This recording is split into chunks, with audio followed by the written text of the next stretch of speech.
Hi, my name is Kendall Stafford. I am a team coordinator for the nonprofit #Teen Writers Project, which is Dallas-based, but it's international.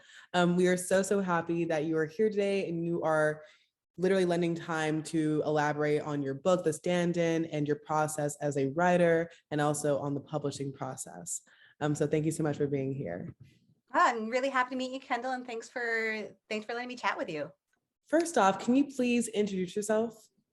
Sure. So I'm Lily Chu. I am a Toronto-based romance writer. So I write rom-coms. My debut rom-com is called The Stand-In. It looks like this. Woo! It's like a beautiful cover. So that came out in May, and it actually came out in audio last July. So it's been out in audio for about 9 months, I think. And the print release just happened. And it is about a woman named Gracie who takes on a job acting as a Chinese movie star's double, like her stand-in, and ends up falling in love. And I want to know, what was the inspiration for this book, for the topics of identity and trying to find your place within this mixed up world, and also bringing awareness to sexual harassment that may happen in the workplace? Sure. So the book, it is a rom-com, so it's light and it's funny, but I like to set books kind of in a reality that I think a lot of us live in. So for me, I am biracial, so I'm half Chinese, I'm half white. So I wanted to write a book where the character had similar experiences to what I had, not that we are a monolith and we all have the same experiences. So I wanted to kind of talk about that a bit. So if you are someone who has a similar background to me, you could read it and be like, oh, okay, like, yes, I've had that. And if you are someone who maybe doesn't have a similar background, you can read it and be like, oh, I didn't know that. Okay. Um, and then Gracie, she's in kind of a bind because she really needs her job and her boss is harassing her. But it's not overt, and it's the kind of harassment I think that is probably more common for people where you're kind of thinking, did that happen? And you doubt yourself a lot. So that's kind of what she's dealing with. Like she's pretty sure, but she can't prove it. Like she knows what's happening to herself. She knows her experience. But if someone said to her, okay, well, prove it to me, she can point at, well, this happened and it made me feel that way. And I think um, I know I've had those experiences where I'm like, that's not, it's not right. And you know it's not right. But you also know you can't really, other people won't necessarily believe you because it's their word against your word. And it's not great. That feels horrible. It is a horrible situation to be in. Um, so I wanted to put Gracie in that kind of a situation where she feels a little powerless, but she's stuck because I think that that situation happens a lot, and we have to learn to recognize it and actually have faith in ourselves that like yeah, that happened to me, and when you say that to me, I believe you. I believe you that happened to you too. Um, and then she also is dealing with mental health issues. So Gracie has anxiety. She's dealing with another character with other mental health issues. Um, so all of these things are things that happen to people, and they're all things that happen to people as we're falling in love, as we are living our lives, as we are going our business. And I wanted a book that kind of addressed all those things. What tools did you use to sculpt this narrative? Because, like you said, it is a very delicate situation where you're kind of dabbling with what may be true with yourself and may be true with the circumstance. That's a really good question. My particular process, and every writer has a different process. My particular one is I don't do a lot of plotting. So I go off a 2 to 3 page synopsis, so a 2 to 3 page summary of where I want the book to go and the major issues that I see. So for this book, I knew there had to be a few specific scenes. There had to be the scene where um, she meets Fong Li and Sam. There has to be the scene where, she and Sam get to know each other. Like there's just certain, we call them beats that you want to hit. Um, so you can kind of put those in, and then in between is stuff like, and then some stuff happens, which I kind of just fill in as I'm writing. It does mean that often I get to about 20,000 words and then I start thinking, am I on the right track? And I go back and reread and I'll get to 50,000 and I'll do the same thing. And I'll get to 70,000. I'll be like, oh man, I really messed that up. And then I'll have to go back and make some changes. Um, but for me, it's more fun to be a discovery writer. So you kind of discover the story as you go.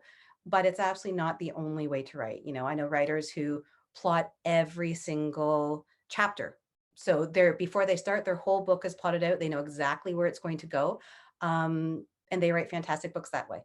Yeah, that makes a lot of sense because a lot of people say that writing is rewriting and Yeah. it's all about taking the time to go back and see what really fits, what's really necessary, and what makes sense.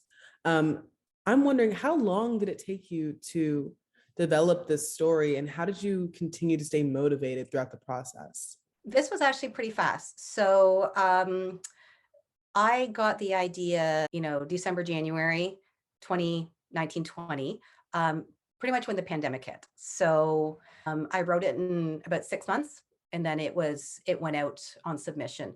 So it's not hard to keep the motivation when a story is coming that fast. And you're in the middle of a global pandemic, and you're looking for an escape and you're, you know, just trying to keep your head up. So that doesn't happen all the time for sure. Um, Writing can be super hard. This particular one just happened to flow very well. And I think it's because of a variety of factors, including like me wanting to escape into the story, me being really connected to the characters and their experiences. But definitely that's not something that happens all the time. And you have to kind of give yourself a lot of give when you have days where the story just doesn't, it's just not there. So, for young writers that may be trying to work on developing a story or a narrative, or just trying to finish out a book, maybe they've been stuck on for a while, what would you recommend for them for getting out of the rut? Ooh, you know what? That's a really good question. And I can suggest some things that work for me. But honestly, it's so individual to why you're stuck in that rut and where you are in your life. Because oftentimes I find for me, it's not the story that's the problem. I'm something going on with me is the issue. Like I'm busy or I'm overwhelmed or I've hit a point in my story where I don't know what's going on. And so I can't write it, but I haven't quite understood that I don't know what's going on yet. So you kind of keep hammering at it, just trying to break the door down. But honestly, for me, what works best is putting it down and stepping away.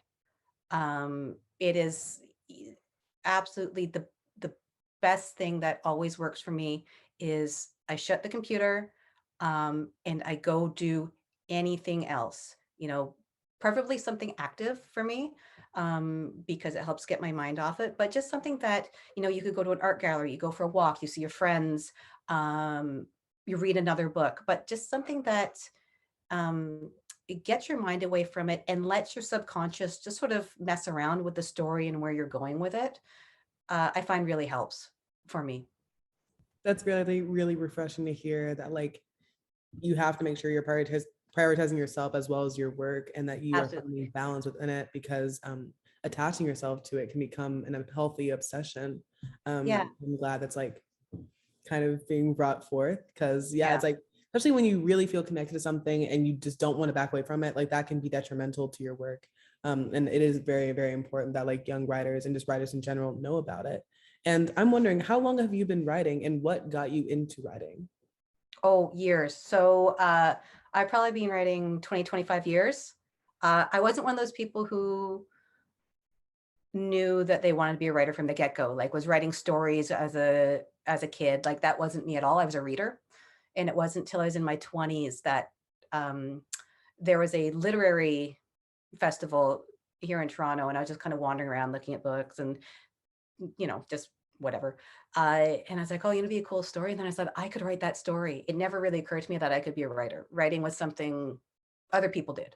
Um, I read what they wrote, but it just never really was on my radar as something that I could do. And I didn't know any writers in my life. Um, so it just never occurred to me. I didn't see it. It didn't occur to me. Um, yeah. And then once I started, I was like, oh, I really like this is something that I do. Wow. So, what was it like turning a passion into something that you pursue professionally? When did that shift occur, and how did you manage to continue to be passionate about it when it was something that you kind of relied on?